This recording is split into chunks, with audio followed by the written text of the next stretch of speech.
Hello and welcome. It's The Chat. I am Manny.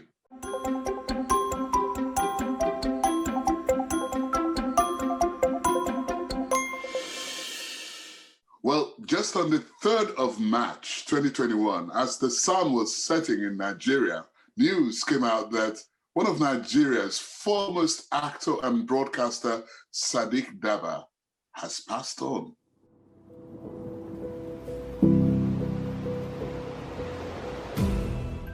Sadiq Daba was a Nigerian broadcaster and actor. Born in Kumasi, Ghana on the 22nd of April 1950 to a Nigerian father and a Ghanaian mother. He studied at St. Edward's College in Freetown, Sierra Leone before moving to Nigeria in 1968 at the age of 15. Upon arriving in Nigeria, he attended NTA Television College and Ahmadu Bello University, Zaria, where he obtained a degree in mass communication. He also had the privilege of traveling to the United Kingdom and Germany for more training. Though he had a brief stint with the Nigerian Customs Service in Sokoto in 1968, his contact with Khalifa Baba Ahmed led to an audition for the job of an announcer.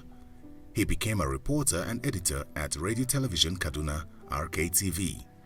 Through his career in broadcasting, he served at Broadcasting Corporation of Northern Nigeria (BRCN) as a news anchor and the Nigerian television Sokoto, and was a delightful watch on the popular NTA network show AM Express.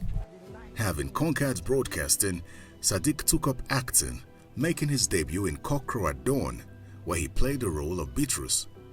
His other projects include Behind the Cloud, Ripples, A Place Like Home, October 1st, Soweto, Moment of Truth, and most recently, Citation. Attempted to assault you.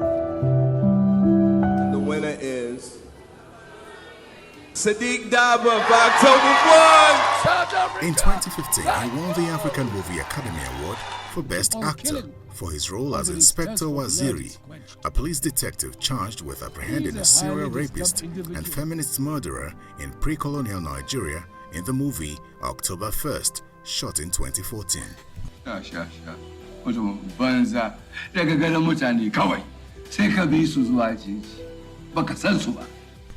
In early 2009, a call to save Sadiq went viral after he was diagnosed with leukemia, prostate cancer, and needed to raise funds to travel abroad for treatment. He received tremendous support with fundraising by Nigerians and was able to embark on the trip for his treatment. He returned feeling better. On Wednesday, the 3rd of March 2021, Sadiq succumbed and gave up the fight. He is survived by his wife, Mobolaji Daba, 6 children and grandchildren.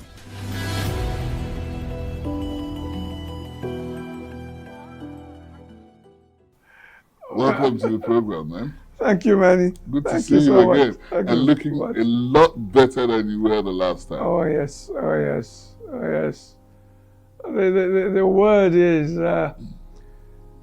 not a question of knocking on hell's gate. Yeah. It's a question of having belief, having faith, having trust, and knowing that there is always somebody there for you. No, it wasn't going to happen as far as I was concerned. Well, and everybody was rallying around. Tell us the story right from the beginning.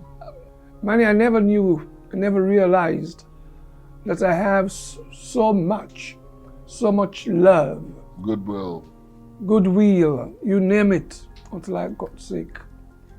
And suddenly cast back my mind to the fact of our dear nation, Nigeria, with all the sort of crap that is going on.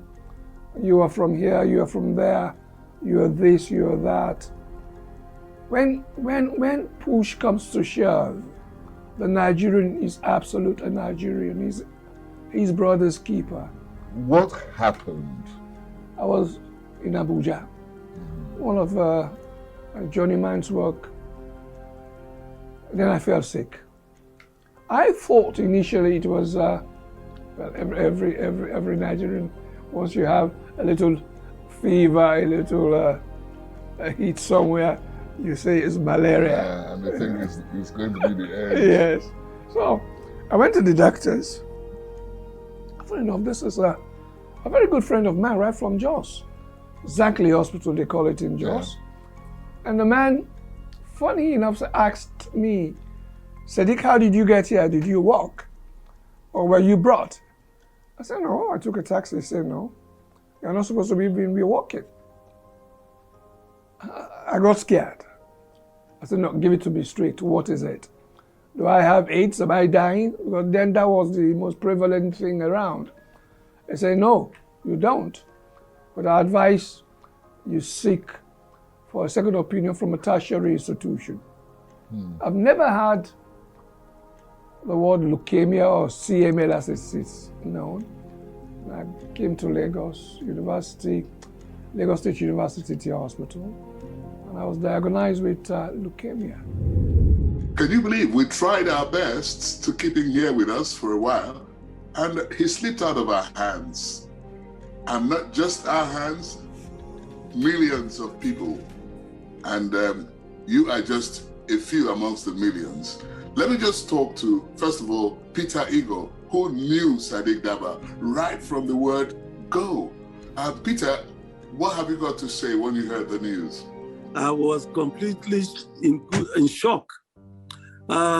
Because in the preceding weeks, he and I have been chatting regularly. We have been chatting on WhatsApp very regularly. So it was like, I felt he was going to be there forever. I mean, he had gone through hell. I've been in hospital to see him at various times. He had come to my house a number of times with his oxygen in tow. So I saw his condition, but I also hoped that he would be there for quite long. So it came as a shock when Isiaka called me one night with some friends to say he had just got the news that Sadiq had passed on. I mean, look at your career. Let's even remind us of, first of all, how you got into broadcasting. You're, in my opinion, one of the best known, broadcasters in Nigeria. Oh, thank you so much, Manny, because that's the misnomer here. Most people believe Sadiq the actor, but Sadiq was never an actor. Sadiq was a broadcaster through and through. I have always been in love with broadcasts, especially radio. I sleep radio, I eat radio, I do everything radio. There's this fantastic broadcaster then in Sierra Leone, they call him William Roberts. And I always wanted to be like him, for people to listen to me, to hear my voice, listen to BBC. And then this one fine day, my dad, out of his goodness of his heart, bought me a Philips reel-to-reel tape. Really? Yeah. And I play pretense, I'll record myself, playback, listen to me, as does Sadiq on radio. Sadiq has stepped aside now. What do you, as a producer of Cop Crew, have done? How do you hope to replace someone like that? Sadiq is one of a kind. He's those kind of characters you find in every generation, in every time. You just find one of them. And he was a natural and very versatile. Sadiq has battled for so long. People don't understand. People didn't know that. I mean, it's, at the very end, for him to be on oxygen, on, 24/7 and all of that was really, it was very sorrowing. In a way, he has gone to rest. I know you're very close to Sadiq Daba. When did you guys get together the first time? Where did you meet him? Yes, our first meeting was in Sokoto. You see, we're the pioneers of the present NTA Sokoto. So what is it going to be like now without Sadiq for you? Well, you see, let me go slightly religious because, you see, they say for everything we give thanks to God. Much as I feel it, I still thank God for Sadiq's life. I think Sadiq saw it all. And we were the following saw it with him. As a broadcaster, who was the first broadcaster you met? And that's another funny one. When I got to Lagos, the first job my uncle Meso, rest in peace, got for me, was a job at the Government Coastal Agency at Pakpa. And I started there as an indemnity officer. And I think this young woman, well, young woman I'll call her, Comfort Okoronko used to be around. Oh, really? Yeah. And I left the Government Coastal Agency because there was nothing else to do. And then I was on holiday. I went to Kaduna and I met my cousin, Brigadier General Ahmed Abdullahi. I was staying with him, himself and my other cousin, Major Mohammed Daba. And I went visiting Hamdallah Hotel in Kaduna. Yeah. And I came across, in fact, actually, he was the one who gave me the chance. Khalifa Baba Ahmed. I met Khalifa, I met Ibrahim Abagana, I met Lawan Ise. In the garden they were drinking and having a good time. And I sat down and we got talking. I didn't know that Khalifa was listening to me. And then after a while he says, have you ever worked in a radio station? I said, I've not even seen one. Not to talk about working there. I said, no. You must come see me tomorrow. A very close colleague of his is on the line as well, Isiaka Aliu. Isiaka. Yeah, hey, Manny, how are you? I'm very well, thank you. How are you? I'm okay, I'm doing good. How did you feel when you heard the news? And how did you pick up the news in the first place? Well, I've been away from Nigeria for almost 2 months. I'm in England right now. So I've kept in touch. And when I was leaving, he was too sick then. We just couldn't communicate. So I tried as much as possible to relate with the family, call his wife from time to time, then speak to him every other day when he could. Then a week before he died, he couldn't speak to me. I was very worried. And I told my wife about the situation, and it was quite worrisome for my family because, I mean, Sadiq has been here. When we came to England for the treatment, we were in my house for a week. Now, let's go back there again, and let's see. I mean, you had a lot, the sort of rallying support you had. Because at that point, it was almost like opening up some fundraising to enable you to travel abroad. Yeah. And I recall you saying... I would hate to go with a bowl of begging to say, please, how do you say it in Yoruba? Babia Allah. No, I don't think I'm destitute, but I think the nation owes me. And I think if we have paid our dues, they should tell us, well done. They should be able to appreciate us while we are alive and do those little things that will make life worthwhile. Let me put it this way. If you want to like me because you like me. If you love me. I was not asking for pity. No. You needed a huge amount of money. But you could not be treated here in Nigeria. But I think, Manny, for the past 35 odd years that I've worked as a broadcaster, people know me. How much did you require at that time to travel out? I needed almost 40 million naira. Wow. Yeah, almost 40 million naira. And I got almost up to about 25, 30, yeah. By the time... Where did the money come from? From contributions, 1,000 naira, 2,000 naira, 3,000 naira. And I particularly remember a young schoolboy who, that brought tears to my eyes. He sent about 500 naira, 200 naira and says, Uncle Sadiq, I love the way you act.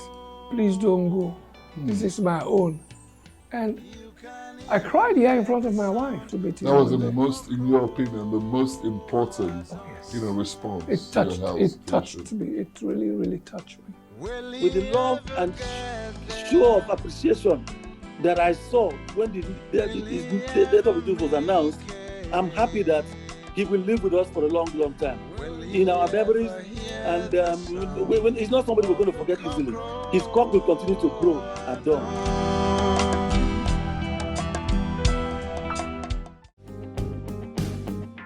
Hello, Lantana. Hello. How did you receive the news of the passing of Sadiq Daba? Shocking, because we've been talking. I've been to his house to see how he was doing, and we've been communicating all the time. Where did you meet Sadiq Daba for the first time? It was before Cockcrow at dawn. He's been a friend to my elder brother, and so we're just like family. What role were you playing in Cockcrow at dawn then? I was Afi, Baker's wife in the village. Yes. That's Zemaye's friend. I've always said to myself, you have bad and wicked everybody. You have a bad Hausa man, you have a bad Yoruba man, you have a bad Igbo man, Ijaw, Shekiri, all the same. But what stops me from looking for the good ones and coming together to forge an entity that can push our nation forward? Why must we always look at the darker sides of things? As far as I'm concerned, it's Nigeria or nothing else. If you don't like Nigeria, go jump into the lagoon. Now that he's out and gone to the world beyond, would you ever be able to, cast Cockcrow at dawn again without someone like him? It will be very difficult. But then again, the difficulties in bringing back Cockcrow at dawn became more difficult with the passing away of Sadiq, because his father, Judge Menta, had passed on. His sister, Larry Tola Wobode, had also passed on. His uncle, Uncle Gaga, Kasimuyero, had also passed on. So all we had, basically, for the new series was Sadiq Daba himself and Enio Oloja, the two of them, mother and son. And we built the story around the two of them. Unfortunately, we've now lost Sadiq, so we now have just Enio Oloja. So in the nuclear family of the Cockcrow at dawn nuclear Bello family, I'm the only one left. Oh dear, you must be feeling terribly lonely. Yes, I do, because we were all in touch with one another. Maybe not Bello so much, but at least Sadiq, we were constantly in touch. Once upon a time, it was all NTA. And then suddenly, there's a proliferation of television stations now. How do you think, it has helped in proliferation of television without content? Is that television? You think you can just set up television and you start showing? So what are you talking about? A bleak future? Telenovelas? Is that what you call? Are you saying it is going to be a bleak future or what? We are not a very serious set of people. We didn't even study hard. We didn't even get to know the grasp of what digitalization is all about. I mean, I thought we should go first and foremost build our content base. People like you are there. You have the bestial anti-laws, you have the Sunny rebels, a whole bunch of us out there that can come back and give credence to what television is all about. It's not about everybody, I want a license, give me television. And it becomes a mega mouth for one political party or for one local government or for one state government. That is not what broadcast is all about. Do you think that Nollywood in itself is not telling our story? Absolutely not. Absolutely not. Absolutely not. I get angry and angrier when I see part 1, part 2, part 3, part 4, to God be the glory, with no story told, no content, no nothing. It's either you see a tree with a red sash or a cowrie or somebody jumping up and down, and you misrepresent the Igbo nation. You put black, you put gold. That is not the Igbo man. The Dibia in an Igbo film is not the Dibia they project. No. That's making caricature of our culture. That I do not buy, that I do not agree. Carry goat and put on somebody back and he goes round and round in a circle and he tell me that is our culture. That is a lie. If I were going to ask you and the rest of, all of you there on set, professionally, how was Sadiq? I see Sadiq as a bunch of talent. In 1974, Sadiq had a radio program. Sadiq started as a radio DJ in Kaduna. He had a radio program, 30 minutes with SADIQ, which was something that was slated for 4 p.m. Then we didn't have FRCN. Yeah. Most people would forget the network news and listen to Sadiq at 4 o'clock. Wow. He wasn't on TV then. He was a radio DJ. He was a radio presenter. He wasn't even in the news. He wasn't even in current affairs. You're serious? Oh, yeah. To tell you they will forget my news on network radio and listen to Sadiq Daba. His program was 4 p.m. Are there things that you rather do that you think you cannot do now, and you regret it? Well, let me say there are things I have stopped doing now that I'm very, very happy about. Things I used to do when I was much younger and thinking that it was all joy, joy, joy, all happiness.